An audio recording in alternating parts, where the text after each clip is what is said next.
includes a grad school planner with the most important pieces of information that you'll need to have. If you have certain schools that you're interested in, you can list them here and then take a look at the requirements from their websites and just copy and paste the relevant pieces here so that you can kind of compare and contrast. When you're done writing your personal statement, you can copy it in here.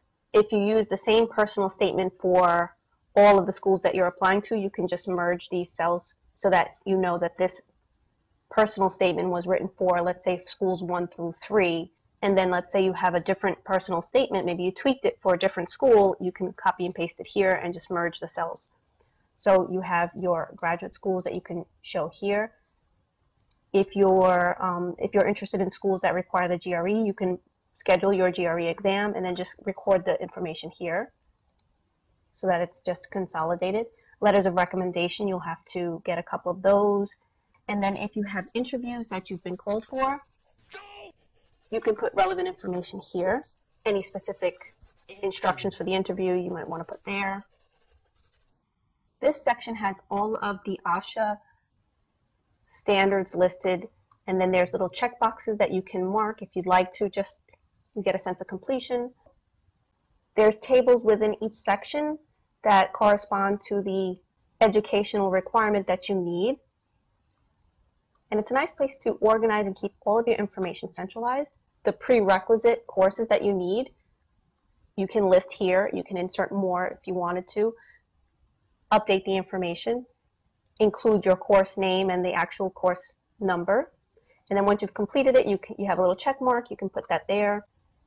These are the ASHA Big 9 areas. There's another column here if you wanted to add, let's say, for example, cultural and linguistic diversity. Once you've had a certain course, or if you've had a certain clinic, for example, you can check off you need the 25 observational undergrad hours, and this ties into the all-in-one spreadsheet that you can use throughout your undergrad and grad school education, and that will be discussed later in detail. But let's say that your first course was treatment and this was an observation. Let's say that for now you're going to enter the number of hours that you had in this clinic. Now if you took this course name and you copied it into your checklist here, it will do a lookup and bring in all of that information that you've entered here. So this one tab, as you're doing your observations and your clinical direct contact hours, you would fill this in, and then all you'd need to do is put the information here, and then this side of the table will automatically update based on this to try to automate it as much as possible. The same goes for the direct contact table. If you're entering another course and this one happens to be direct, you just copy the course name and put it in this table, because this table is your direct contact, this table is your observation. So this information that is here because it is part of this whole entire process, and it's separated over here for the purposes of submitting your paperwork for your grad program and your undergrad observation hours. And so scrolling down, and then you have a spot here to just log in your praxis exam dates and then the score recipients that you need to make sure that you have. If you need more, just insert more rows. The praxis exam test categories, this is just a listing of the categories, and then it rolls into the clinical fellowship. And this is here because it was just recently changed from 2019 to 2020 standards. And finally, your maintenance of your license once you get it. The maintenance information is a separate sheet because there's a lot of steps in that as well. This is for New York State licensing. If it doesn't pertain to you, you can replace the information with your state information or just delete it. And this is for the teaching certification, and you can delete this if you don't need it. Let's take a look at the clinical hours by semester. First, what you'll want to do is enter the first 3 dates of your services. So if you were to start on September 23rd, just enter the first 3 dates. When you see this fill handle, just drag it down all the way. If you don't use all of these rows, that's perfectly fine. And then when you get to the last row, just release it. And then what the sheet will do is it will highlight weekends. Just fill in the amount of time that you spend in each domain of language, whether it is treatment or diagnostics. When you're done, you can uncheck blanks, and now you can just print this area and you don't have a bunch of blank rows. Select all to reset the form. So here you have some standard information. You don't need to print this side, but when you're ready to print your timesheet, you just click here and it will actually highlight everything for you. If you've selected just rows with data in them, then by clicking this, it's still going to highlight what you need to print. And you go into the print and then do selected cells, and you can print like that. Print this out and have your supervisor sign it. Set the form to either clock or observation, depending on what semester you're in. The ASHA Big 9 areas are listed here alphabetically. They are across here as well alphabetically. And so this information that is here is actually being pulled from here. And this information here is being pulled from this table here. So if you want to edit this, edit it over here. And once you make this change here, this automatically updates. So you don't want to replace any of this information, and the sheet will do everything for you. Now this table up here will take a look at the area of language that has hours for it.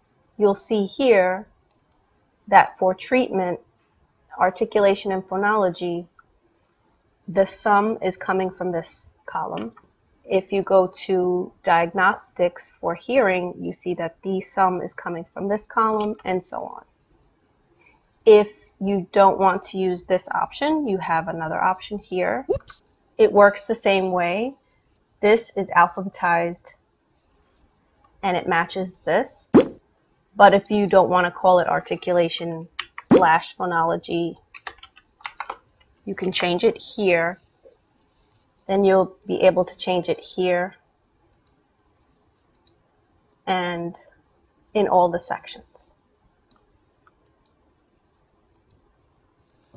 So once you determine how you want to label these, then set up your whole sheet this way and under this column, and then start entering your time. There's a couple of time entries here just to show as an example. So this is a half hour. You're going to put in your time here in hours and minutes.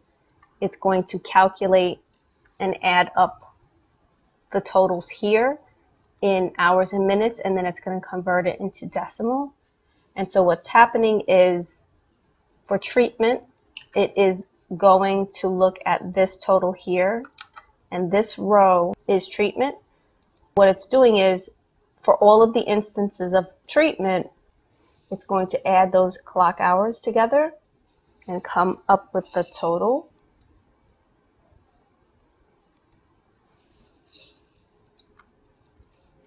So this is being added up across. This is being added up across, and it goes according to the day. So these are your daily totals for 22 dates here. Each section has 22 dates available in it. I'm pretty sure you won't need another section, but you can copy and paste it if you needed to. There's an optional section which I really don't think you'll need, but if you wanted to keep track for yourself, you might use this section here.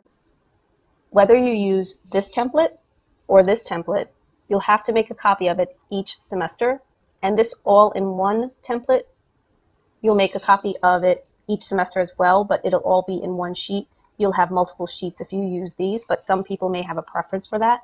When you print out a timesheet each semester to get your supervisor to approve it, you can actually use this template here.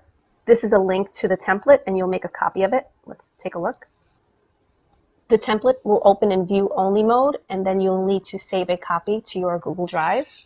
Of course, you can edit this in any way you want. Put your college name there, put your name here. list all of your courses and externships here and just add in the amount as appropriate and then the sum total for each one. Each semester you can make a copy of this template and scan your approved timesheet with the corresponding information. I formatted this template based on the version that I was using for my own timesheets, shown here. And now we'll take a look at the all-in-one clock hours timesheet with some example data. This is a snapshot of my cover page for my undergrad and graduate clinic observations and clock hours. I entered that information into the all-in-one timesheet to demonstrate how it works. You're basically getting 3 tables, the big 9 service delivery areas, a table to summarize all of your clinics, and a running table for all of your observations and direct hours. First, you would list the big 9 service delivery areas here. I entered the information, but you can edit it here if you want to slightly change how you name it. And then once you set that information here, it then becomes available under here. These totals will be populated.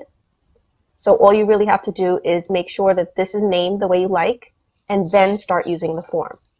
The next thing you'll do is fill in your clinical coursework in these fields here. Fill in the information here to keep track of it.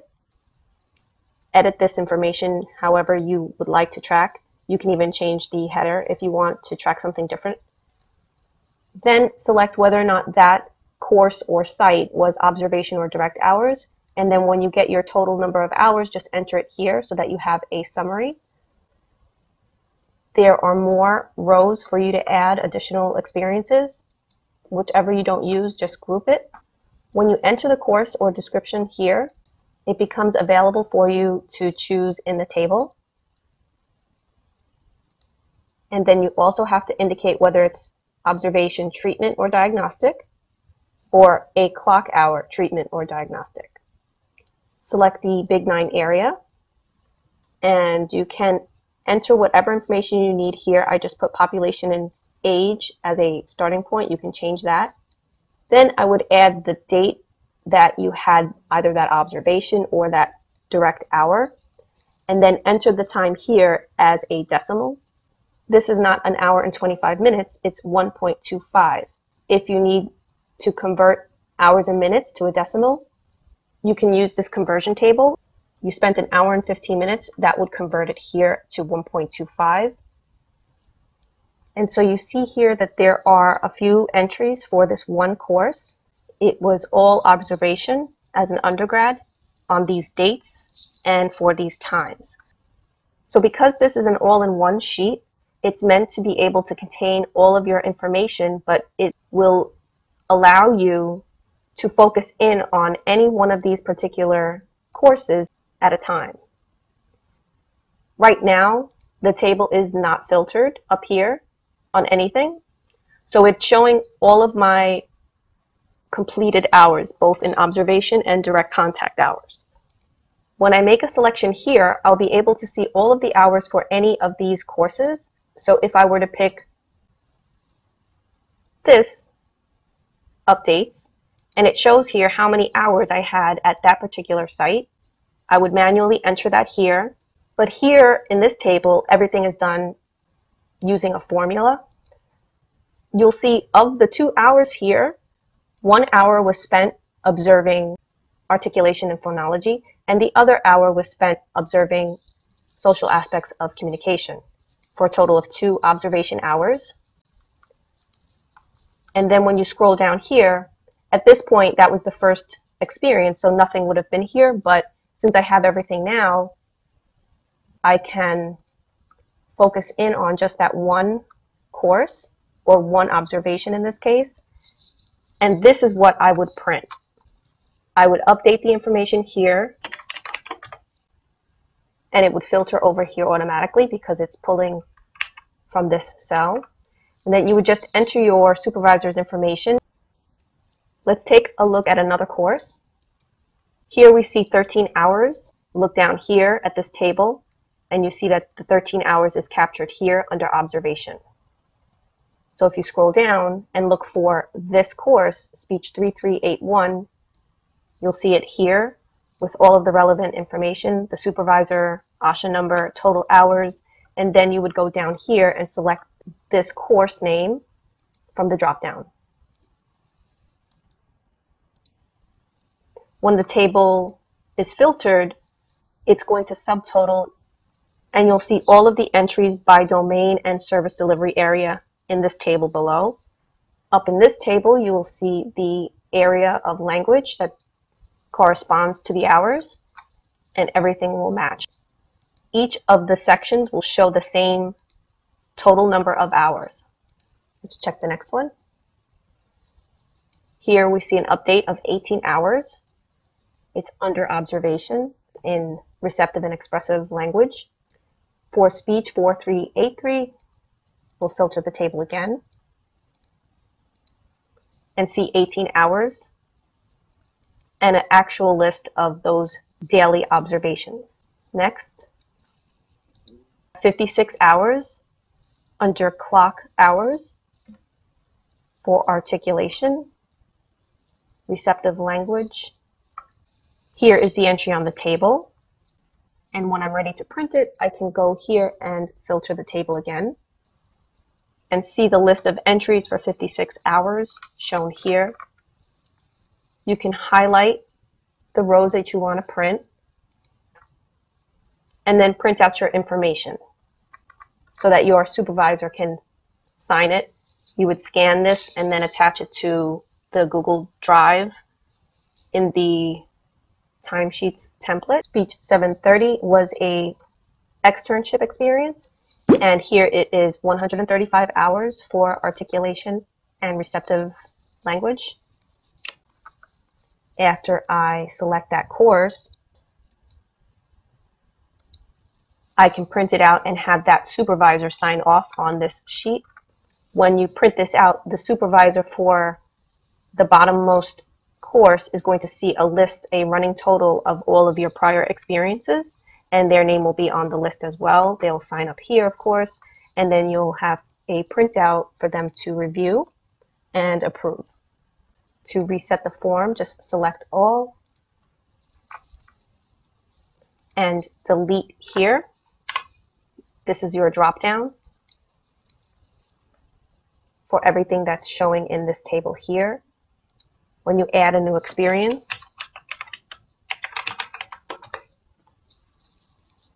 it will be available for you to select, and then the table will edit accordingly. So if you have a new course and you're in the middle of using the sheet, you just create the entry here. You go down to your last row, and then you start entering your day-to-day entries. What you could do is you could copy and paste a whole bunch of entries. You can select the area and track whatever information you need to track. And if you're not using any of these rows, if you group them, they will be off of your table and they won't show here. And they won't show in your timesheet table either. So here's a snapshot of my hours from my cover sheet. You'll see that the undergrad observation, 2 hours for this Speak Inc., plus the 31 other observation hours. Then there are clinical practicums, diagnostic practicums, and externships that, if you look at the table, will match for a total of 432.75, which is reflected here and here. 399 plus the 33 gives the matching total for undergrad observations and graduate clock hours. And so that's an overview of how this sheet would work.